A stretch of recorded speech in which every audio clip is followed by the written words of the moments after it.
Hello friends, today we are going to explore where you can find your WhatsApp backup.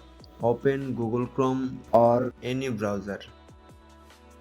Log in with your Gmail account which is linked to your WhatsApp backup.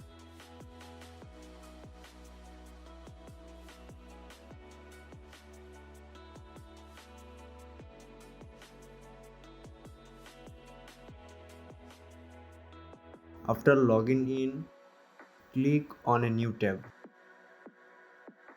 On the right side of your browser, click on the 9 dots which is represent Google Apps.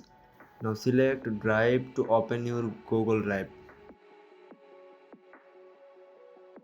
On the left side, select Storage to access your storage setting. On the right side, click on Backup.